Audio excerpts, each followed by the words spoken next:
So if early season form is any indication, Ferrari and Red Bull will be locked in a battle for the Drivers' and Constructors' Championship this year, with Mercedes trailing both.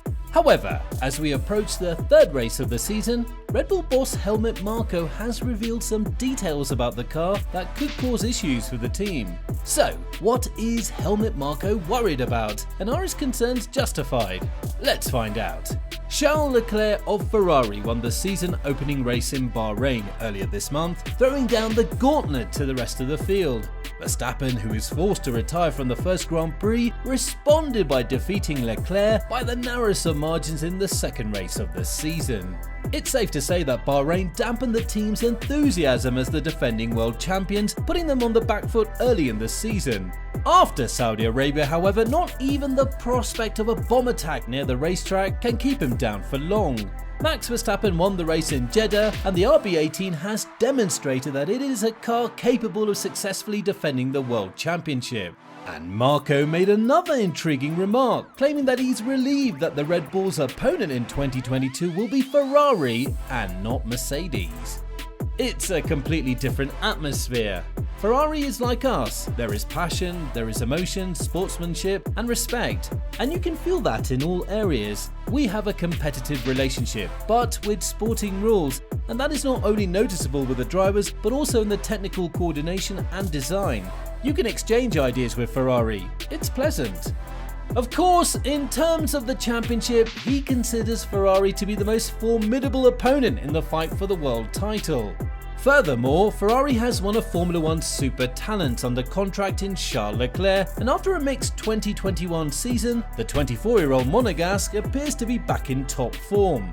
The conditions within Ferrari were clear, at least in the first two races, much to Marko's chagrin, who had hoped that the Ferrari drivers would take points away from each other. This did not happen.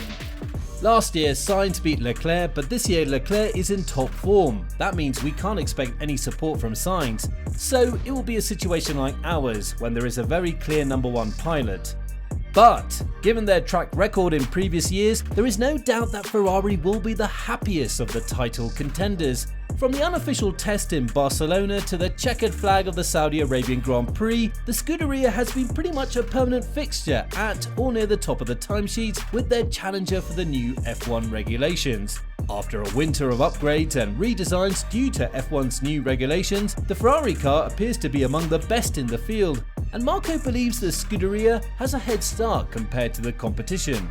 As a result, Ferrari leads the constructors' standings by 40 points, while their drivers are 1-2 in the individual standings, with Charles Leclerc leading Carlos Sainz by 12 points.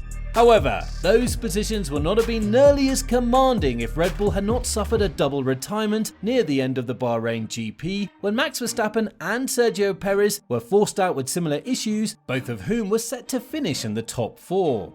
Nonetheless, Helmut Marko revealed an interesting fact about how the two teams compare in terms of cars. According to the Red Bull advisor, their competitors have designed a more versatile car than theirs, whose main issue is excess weight and the consequences that entails.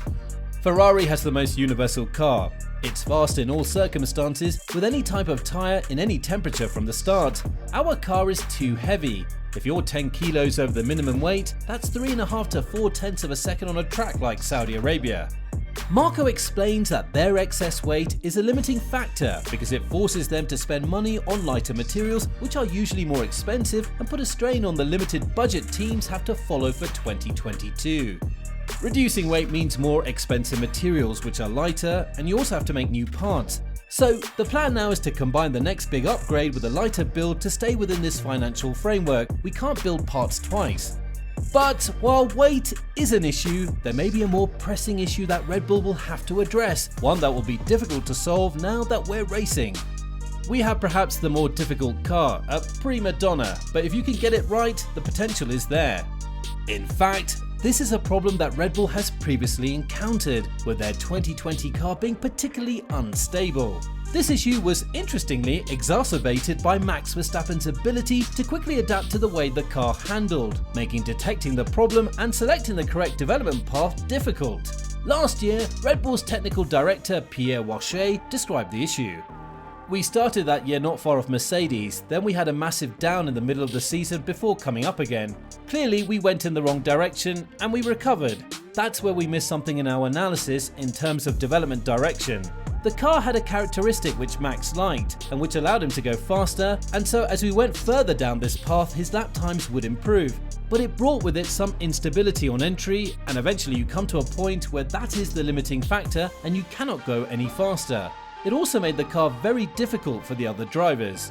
When it comes to car development, Pierre also discussed the risk of having such a talented driver behind the wheel as Max Verstappen.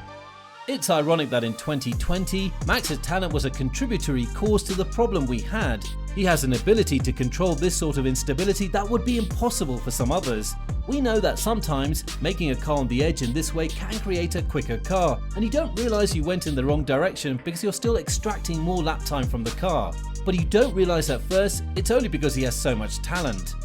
Another factor is, of course, the engine, and Marko also provided his ranking for the power units this season, which has, by and large, changed from last year. Despite Mercedes powered cars filling the bottom of the grid in Jeddah, he did not list the German manufacturers being behind Renault, whom he may have omitted because there was only Alpine to judge their power unit on.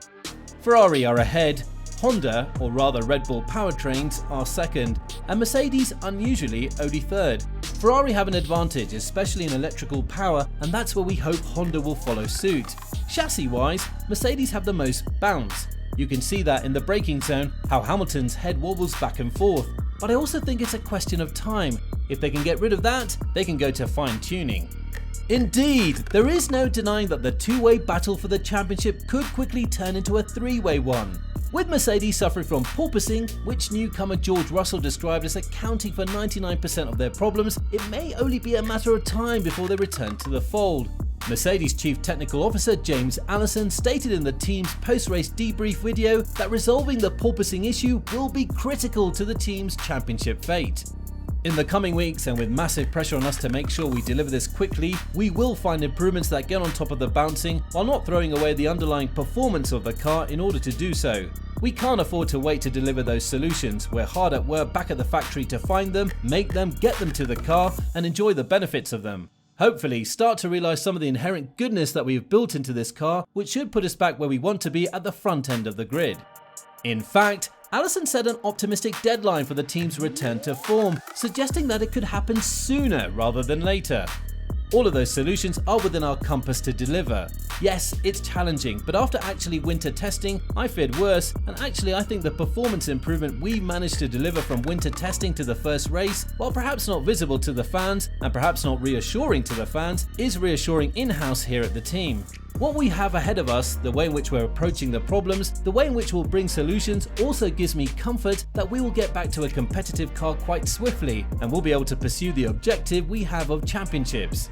We intend to put these problems right as quickly as possible, hopefully in the next 2-3 races, but in any case, we'll put it right and we'll get our car at the front competing to allow us to pursue our dream of championship success. Thank you for watching. If you liked the video, please consider liking and subscribing to the channel, and don't forget to click the bell button to be notified of future videos. Please leave your thoughts in the comments section below. So, what do you think about Helmut Marko's statement? Do you believe Ferrari has an advantage in this title race, or do you believe it's too early to tell? We'd love to hear what you think.